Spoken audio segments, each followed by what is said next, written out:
الله الرحمن الرحيم الحمد لله الذي جعلنا من المتمسكين بولاية أمير المؤمنين اللهم إياك نعبد وإياك نستعين الصلاة والسلام بتحية والإكرام على أشرف الأنبياء والمرسلين وأولاده الطيبين الطاهرين المعصومين ثم الصلاة والسلام على الصديقة المباركة الرازية المرزية عالمة غير معلمة ام الكتاب ام القرآن ام الانوار ام الأئمة ام المعصومين ام الحسن ام الحسین ام المحسن و ام ابیہا السیدہ فاطمہ الزہرا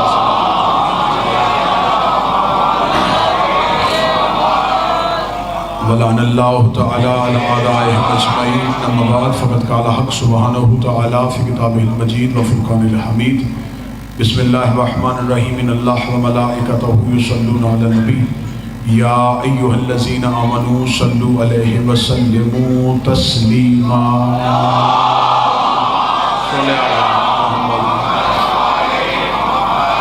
دعائے مالکان عزت بارگاہ عزت میں ہوئے ہر صاحب عزت کی عزت کو محفوظ فرمائے اللہ بانیان کے حاضرین کے رزق معرفت میں رزق ولایت میں اضافہ فرمائے سیدہ کونین مادر حسنین جتنی دیر مجلس میں شریک رہے ہماری اس لمحات کو مخصوص عبادت میں شمار فرمائے اس ذکر کے صدقے سے جو دعائیں ہمارے حق میں بہتر ہیں وہ اپنی بارگاہ میں قبول فرمائے آخری سانس تک ہمارا شمار سیدہ کے طرفداروں میں اور امیر المومنین کے پیروکاروں میں صرف فرمائے موت کی ہچکی ہو زبان پہ ورد علی ولی اللہ جاری فرمائے قبر کی پہلی رات ہو زیارت امیر نصیب فرمائے قیامت کی صبح و شفاعت شفیع نصیب فرمائے وارث کے ظہور میں تاجیل فرمائے دعائیں قبولیت تک پہنچائیں سہارا درود کا لیے بلند آواز سے صلوات اللہ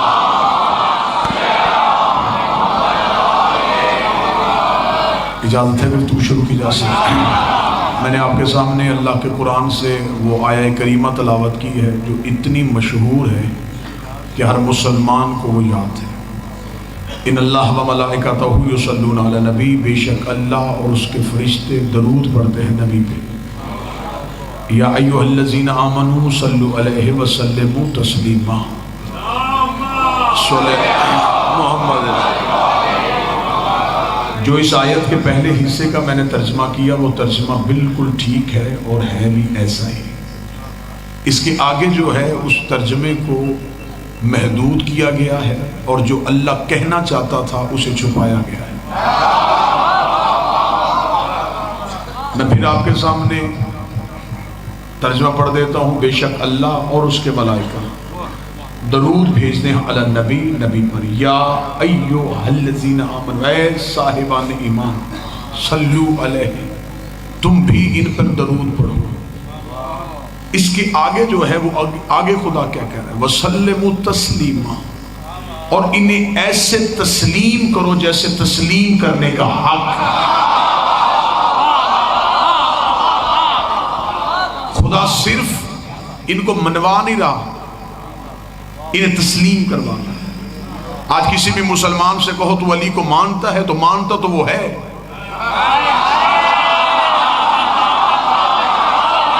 جھگڑا ماننے پہ نہیں جھگڑا تسلیم کرنا کسی سے پوچھو کہ حسن حسین کس کے بیٹے ہیں وہ کہے گا نبی کے وہ مانتا ہے مسئلہ ماننے کا نہیں اللہ منوا نہیں رہا اللہ تسلیم کروا ہے خدا کہتا ہے صرف انہیں مانو نہ انہیں تسلیم کرو جن پہ درود پڑھا جائے انہیں تسلیم کیا جاتا ہے اور اب خدا کہہ رہا ہے کہ تسلیم بھی صرف تسلیم نہیں کرنا ایسا کرنا ہے جیسا کرنے کا حق ہے اب علی کو صرف علی تسلیم نہیں کرنا علی کی ولایت کو بھی تسلیم کرنا موضوع تھوڑا سا کھل جائے گا اگر تمہید میں آپ ساتھ ہو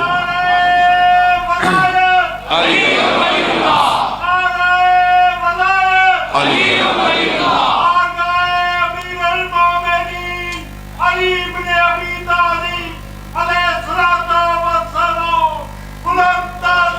اللہم صلی علی محمد و آل محمد۔ متوجہ صاحب، ایک لفظ ہے تحقیق، ایک ہے تسلیم۔ تحقیق ہوتی ہے ہمیشہ لیکن بھئی غیر معصوم کی، تحقیق اس کی بات پہ ہوگی جو گنہگار ہوگا۔ مثلا آپ کے سامنے کسی گناہگار نے کوئی بات کی، کسی غیر معصوم نے کوئی بات کی، کسی خاطی نے بات کی، کسی بشر نے بات کی، اب آپ اس کی بات کی تحقیق کریں۔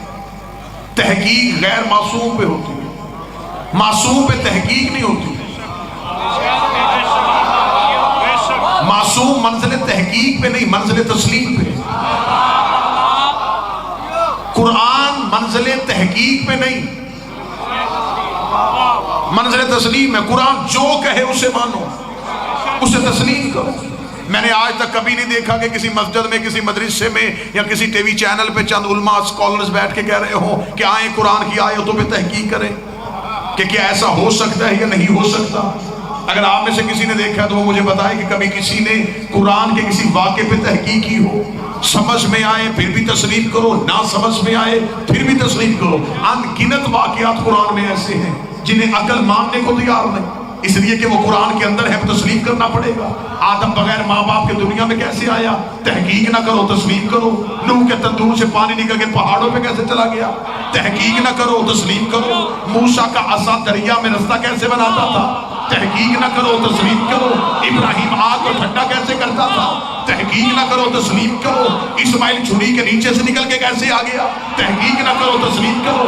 یونس 40 دن مچھلی کے پیٹ میں کیسے رہا؟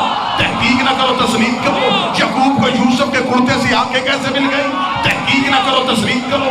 عیسیٰ ٹھوکر سے مردے کو زندہ کیسے کرتا تھا؟ تحقیق نہ کرو تسلیم کرو۔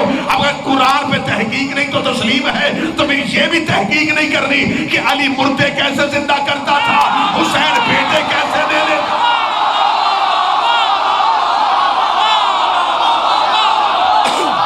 مولا حسین عزت عطا فرمائے۔ بسم اللہ سے ساؤنڈ والا کام بیٹھا ہے، نہیں تیز کرنا اس کو، آواز دبا دی اس نے۔ ساؤنڈ والا بھائی جہاں بھی بیٹھا، جہاں آواز پہلے تھی وہیں پہ رکھو۔ بسم اللہ سرکار۔ اگر قرآن کے واقعات پہ تحقیق نہیں کرنی تو پھر علی کے فضائل پہ بھی تحقیق نہیں کرنی۔ علی 40 جگہوں پہ روزہ کیسے افطار کر آئے؟ علی نے مغرب سے سورج کیسے پلٹا دیا؟ علی نے خیبر کا دروازہ کیسے اکھاڑ لیا؟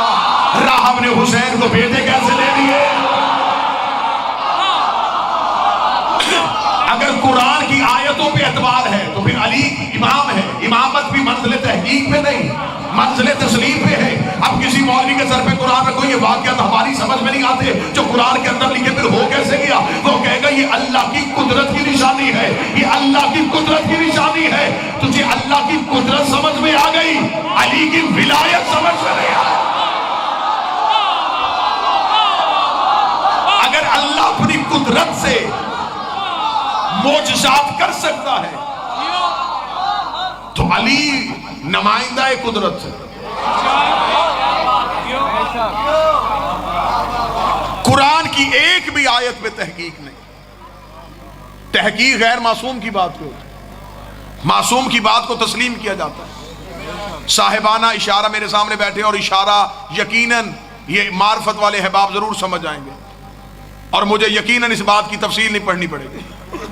جن کی بات پہ تحقیق کرنی تھی انہیں تسلیم کیا جا رہا ہے۔ کوئی تو بندہ ہوگا تو سطر کی قدر کرتا ہوگا، بات سے حسین عزت عطا فرمائے۔ جن کی باتوں پہ تحقیق ہونی تھی ان کی باتوں کو تسلیم کیا جا رہا ہے، اور جن کی باتوں کو تسلیم کرنا تھا ان کے فضائل پہ تحقیق کی جا رہی ہے۔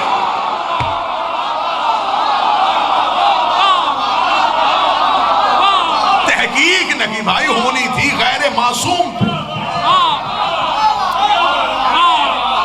قرآن میں تحقیق۔ مولا حسین عزت قرآن کے ایک بھی آیتوں پہ تحقیق۔ آج بندے کہتے ہیں نا یہ فضائل تو ذاکروں نے اپنی مرضی سے بنا لیے، یہی دعویٰ مکے کے مشرکین نے کیا تھا۔ انہوں نے کہا قرآن اللہ کی کتاب نہیں، عبداللہ کا بیٹا جو واقعہ کہہ دیتا اور کہہ دیتا یہ اللہ نے بھیجی، ہمیں کیسے پتا یہ اللہ کی ہے؟ دعوے پہ کیسی دلیل آئی؟ خدا نے کہا میرا محمد یہ کیا کہتے ہیں؟ فرمایا یہ کہتے ہیں کہ قرآن من اللہ نہیں من المحمد ہے۔ فرمایا درمیان سے ہٹ جا، اب میں خود ان سے بات کرتا ہوں، ان سے کہ تحقیق کرنی ہے میرے قرآن پہ کرو، اس جیسی صورت لے کے آؤ۔ خدا نے ہمیں یہ گلیاں دے دیا تھا کہ اگر کوئی تمہارے سچے پہ تحقیق کرے تو انہیں کہو تحقیق کے گھوڑے دوڑاؤ، اس جیسا کوئی لے کے آؤ۔ میرا چیلنج ہے لاہور کے منبر پہ علی کے فضائل پہ تحقیق بعد میں کرنا، کوئی علی جیسا لے کے آؤ۔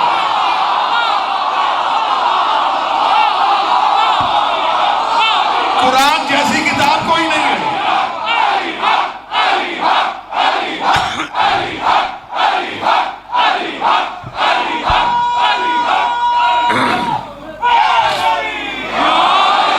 قرآن جیسی کتاب کوئی نہیں، علی جیسا امام کوئی نہیں۔ قرآن کی آیت پہ شک نہیں ہوتا، علی کی فضیلت پہ شک نہیں ہو سکتا۔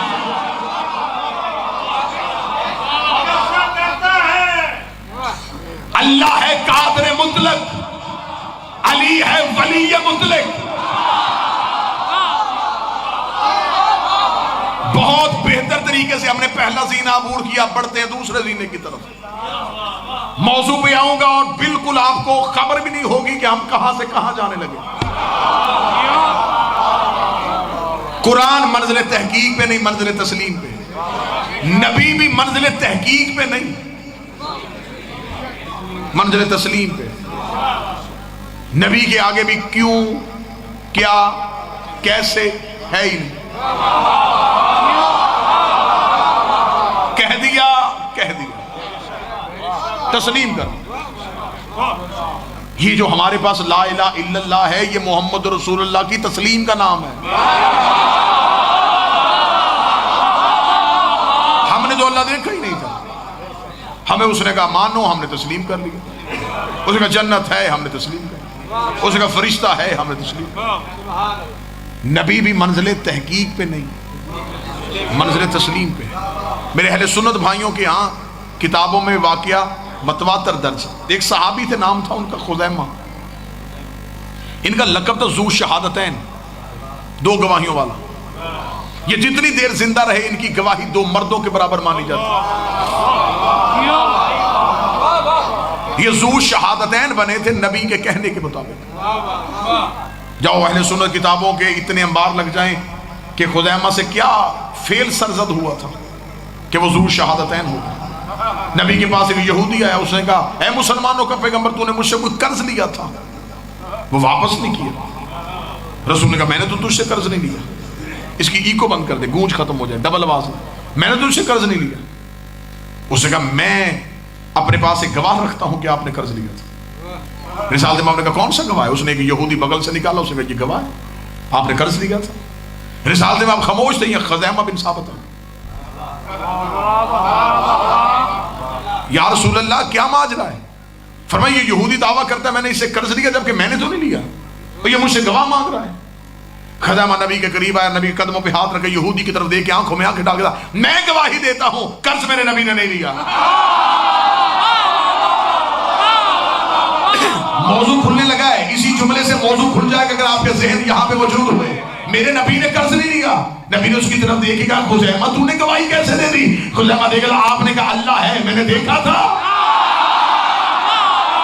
آپ نے کہا جنت ہے، میں نے دیکھی تھی، آپ کے کہنے پہ میں نے اللہ مان لیا، تو یہ بھی تو آپ کہہ رہے ہیں۔ نبی نے یہ جملہ لکھوا دیا، ذو شہادتین کہہ دیا کہ جب تک خزیمہ زندہ رہے گا بندے پوچھیں گے کہ یہ دو گواہیوں والا کیوں ہے، واقعہ سنانا پڑے گا۔ جب تک خزیمہ کا نام لکھا جائے گا تاریخ میں واقعہ دو نتیجے لے کے آئے گا۔ پہلا نتیجہ یہ ہے کہ پہلی بار یہودی نے مظلوم سے گواہ مانگا تھا، پہلی بار یہودی نے۔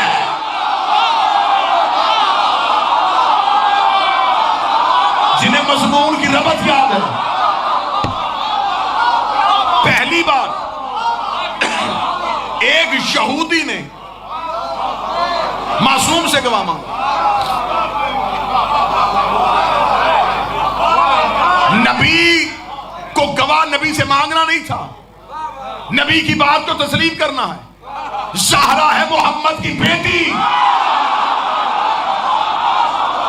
فاطمہ سے گواہ نہیں مانگنا تھا، فاطمہ کے دعوے کو تسلیم کرنا۔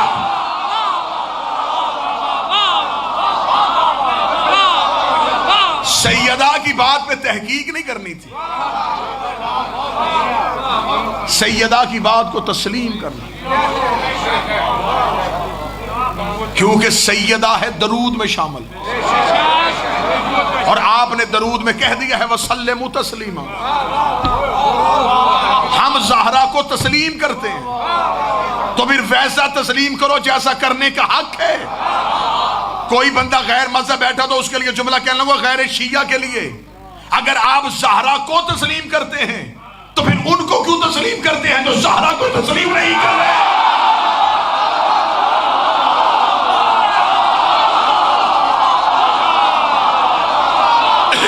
مانا کسی ایک ہو جاتا ہے، تسلیم ایک چیز کو کیا جاتا ہے۔ میں نے تسلیم کر لیا کہ رات ہے، اس کا مطلب کہ دن کو تسلیم نہیں کیا۔ ایک وقت میں ایک حقیقت کو تسلیم کیا جاتا ہے۔ درود میں آپ نے کہا تھا کہ میں نے زہرا کو تسلیم کیا، نماز میں آپ نے کہا تھا کہ میں نے زہرا کو تسلیم کیا، مصلی سے ادھر کی آپ نے کتاب نکال دی کہ زہرا نے جو کہا تھا وہ کہاں سے کہا تھا۔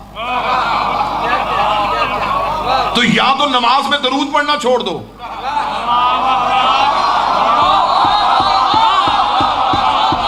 یا زہرا کے مقدمے پہ تحقیق کرنا چھوڑ دو۔ عصر حاضر کا سب سے اہم موضوع ہے یہ، دور حاضر کا سب سے اہم موضوع اب یہ چل رہا ہے۔ اگر ہم اپنے ہونٹ سی دیں گے یہ نسلیں گونگی پیدا ہو جائیں گی۔ اب شیعہ گھر کا ہر سوشل میڈیا پہ بیٹھا ہوا بچہ مذہب کا مناظر ہے، ہمیں اسے تیاری کروا کے بٹھوانا ہے تاکہ یہ فریق جواب دے سکے، کیونکہ اسے گلی محلے میں تو یہ کہہ سکتا ہے کہ مجھے اپنے مولانا کو پوچھنے دو، یہ سوشل میڈیا پہ بیٹھ کے کیا کہے؟ لہٰذا کوشش کر رہا ہوں کہ ان دنوں میں جتنی ہو سکے اپنی قوم کے بچوں کو حق زہرا اتنا تیار کروا دوں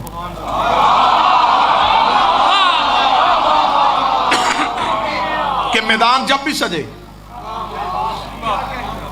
صرف قوم کے فرد تیار نہ ہو، قوم تیار ہو۔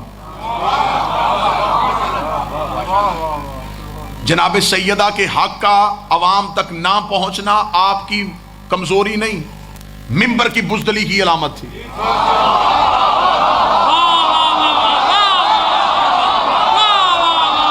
بالکل کھول کے بات کر رہا ہوں، یہ جو جناب سیدہ کا مقدمہ آپ تک نہیں پہنچا، بابا جی اس سے مراد یہ نہیں ہے کہ قوم جو ہے وہ حقیقت پسند نہیں، قوم تو سننے آئی تھی، منبر کی بزدلی تھی۔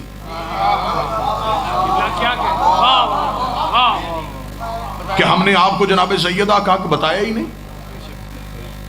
اگر بتا دیتے تو جتنا ہم نے حسین کا قتل پڑھا ہے، یہ حسین کی شہادت پڑھنے کا اثر ہے کہ آج بندے ہمارے سامنے یزید کا نام نہیں لیتے۔ میرا خیال ہے کہ نوجوانوں کو اس بات پہ تائید کرنی چاہیے تھی۔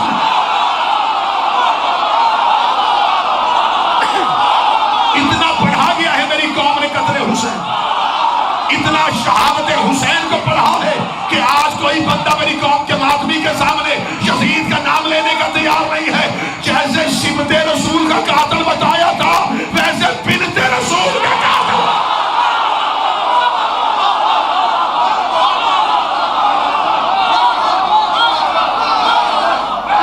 بسم اللہ۔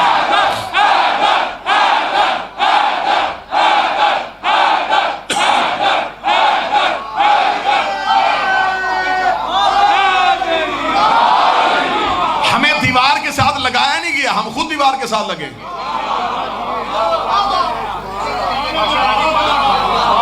بھائی اگر آپ کا ایشو یہ ہے کہ آپ کہتے ہیں کہ نہیں جی ایسی باتوں سے اتحاد خراب ہوگا، تو میری جان آپ کشمیر کے موضوع پہ بحث کیوں کرتے ہیں؟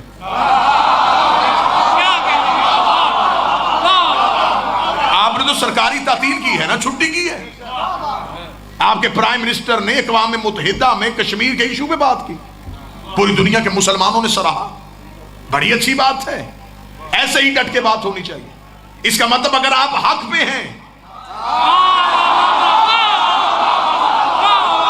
تو پھر آپ کو کسی بھی فورم پہ بات کرنی چاہیے نا، آواز اٹھانی چاہیے. تو کشمیر میں کیا ہے تو کہتے کشمیر ہمارا حصہ ہے اور ہندو نے قبضہ کیا ہوا ہے. اس کا مطلب ہے کہ تیری جگیر پہ کوئی قبضہ کر لے، اس پہ لعنت ہو سکتی ہے. اور جو زہرا کی جگیر پہ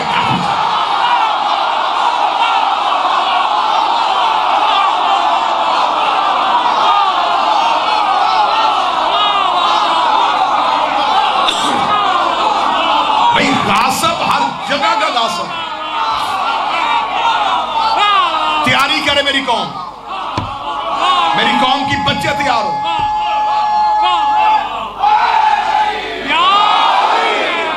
میں اتنی زحمت بھی قوم کے بچوں کو نہیں دوں گا کہ وہ ہمیں فون کریں، خود اتنے تیار ہو جاؤ.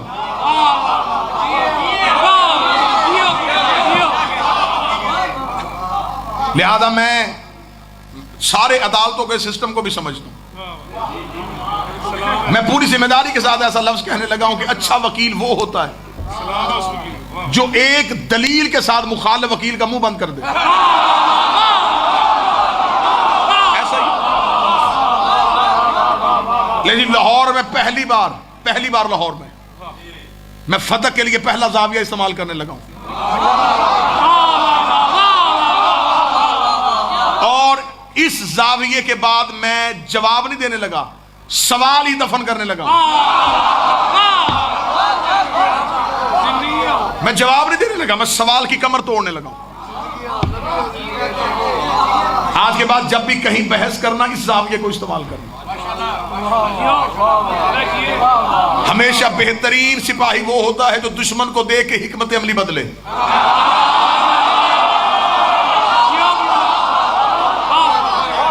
وہ اگلے مورچے پہ تو اگلے پہ آؤ، وہ پچھلے پہ تو پچھلے پہ رہو، ایک جگہ پہ ٹکے نہیں رہنا. لیکن بالکل ناروں سے بے نیاز ہو کے یہ زاویہ استعمال کرنے لگا. اس کے بعد سوال اٹھے گا ہی نہیں.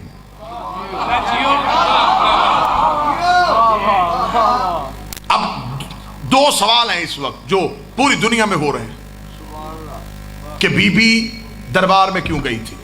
ٹھیک ہے، میں زاویہ دینے لگا ہوں. کہا جاتا ہے کہ بی بی اپنا حق لینے گئی تھی. تو کیا کہہ کے بی بی کا حق نہیں دیا گیا؟ وہ کہتے ہیں اس لیے نہیں دیا گیا کہ نبی جو چھوڑ کے جاتے ہیں وہ وراثت نہیں ہوتی، وہ امت کا ہوتا ہے اور وہ صدقہ ہے اور اس پہ امت کا حق ہے. صاحب بحث ہو رہی ہے وراثت پہ. شیعہ ثابت کرنے کی کوشش کر رہے ہیں کہ وراثت بیٹی کا حق تھا، اسے ملنی چاہیے. غیر شیعہ ثابت کر رہا ہے روایتوں سے، وہ حدیثوں سے، وہ حدیثیں نکال رہا ہے اور ایک جگہ پہ وہ سٹینڈ کر رہا ہے کہ نبیوں کی وراثت نہیں ہوتی. یعنی کہ ادھر سے بھی دلائل وراثت دیے جا رہے ہیں، ادھر سے بھی دلائل وراثت کی نفی میں دیے جا رہے ہیں. لیکن میں تیسرا دروازہ کھولنے لگا ہوں. میں اپنی مثال دے دیتا ہوں. میں ایک مثال دوں گا، میں ایگزامپل کے طور پہ اپنے آپ کو پیش کروں گا تاکہ بات آپ کے ذہن میں. میرے مرنے کے بعد میری جائیداد میری اولاد میں وراثت میں جائے گی. سب کی ایسے ہی جاتی ہے، آپ کی بھی ایسے ہی جاتی ہے. لیکن اگر میں اپنی زندگی میں اپنی اولاد میں سے کسی ایک کو لکھ دوں تو وہ اب وراثت نہیں رہے گی، اس کی ملکیت ہو جائے گی. جھگڑا جناب وراثت میں کس بات کا ہو رہا ہے؟ نبی تو اپنی زندگی میں زہرا کو لکھ کے دے گئے تھے، حاکم نے وراثت میں قبضہ نہیں کیا تھا، زہرا کی ملکیت میں قبضہ.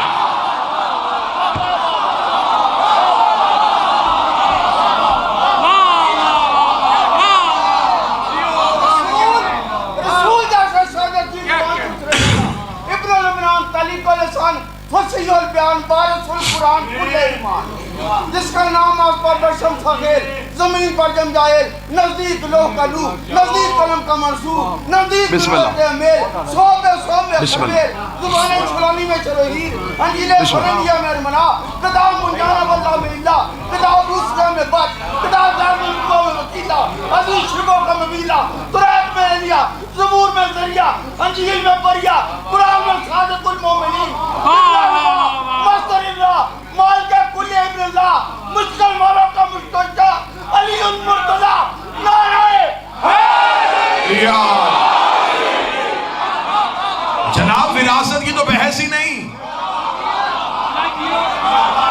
اللہ علیہ وسلم رسول تو زندگی میں بی بی کو لکھ کے دے گئے.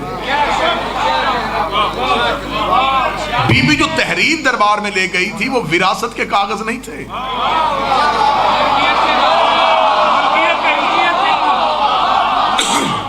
ملکیت کے کاغذ.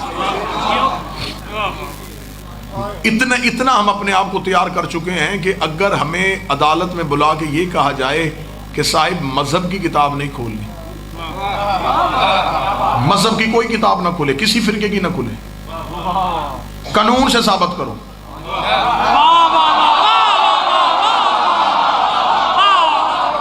تو یہ قوم نے جو عزت دی ہے یہ اس کا قرض، اور جناب سیدہ نے جو خیرات دی ہے، بی بی کی دہلیز پہ ہلکی سی نوکری ہے کہ میں نے 3 دن مکمل تیاری کرنے کے بعد پاکستان کا میجر ایکٹ اپنے سامنے رکھ کے 114 وہ قانونی غلطیاں نکالی ہیں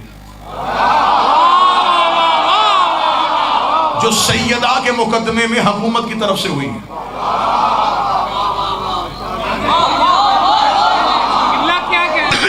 ہم مذہب کی کتاب نہیں کھولیں گے، ہم سامنے رکھ دیں گے، ہم تمہارا پاکستان کا قانون تمہارے سامنے رکھ دیں گے. تمہیں قانون پاکستان کے تحت بھی ماننا پڑے گا کہ زہرا حق پہ تھی.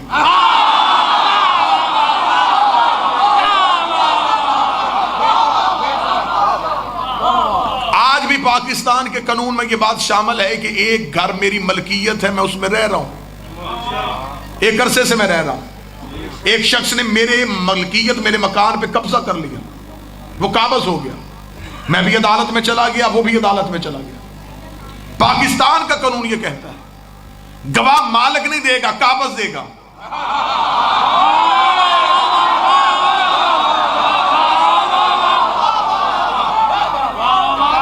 گواہ قابض لے کے آئے، اس کی تو ملکیت تھی، وہ تو بیٹھا ہوا تھا. قبضہ آپ نے کیا، آپ کے پاس کیا ثبوت ہے کہ یہ آپ کی ہے؟ آپ کے پاس کون سے گواہ ہیں کہ یہ آپ کی ہے؟ فتح زہرا کی ملکیت میں قبضہ کیا تھا حکومت نے، گواہ حاکم نے دینے تھے، زہرا نے نہیں دینے تھے.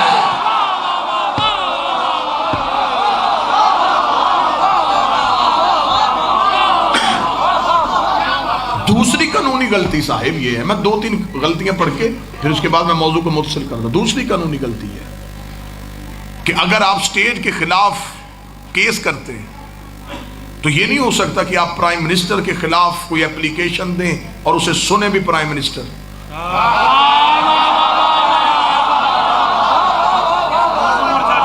اگر آپ اسٹیٹ کے خلاف جا رہے ہیں تو یہ فیصلہ کورٹ نے کرنا، اور ایسی ججمنٹس ہمارے سامنے ہیں، بہت دور بھی نہیں جانا پڑے گا، پچھلے سال کی ججمنٹ سے نکال لیں گے. ابھی تھوڑا عرصہ پہلے تو ہوا ہے کہ عدالت نے یہ کہہ کے حاکم سے حکومت واپس لے لی کہ آپ کے پاس آپ کی پراپرٹی کے کاغذ نہیں ہیں.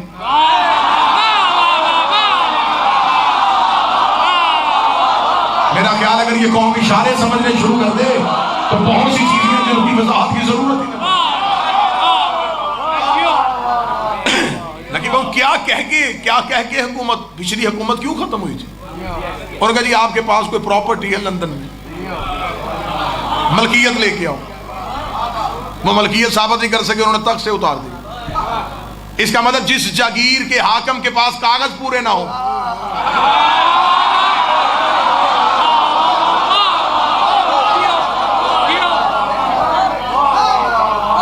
اسے حکومت سے نکال دیا جائے. ہم صرف اتنا کہتے ہیں حکومت دینی ہے دے، صرف فدق کے کاغذ دکھاؤ.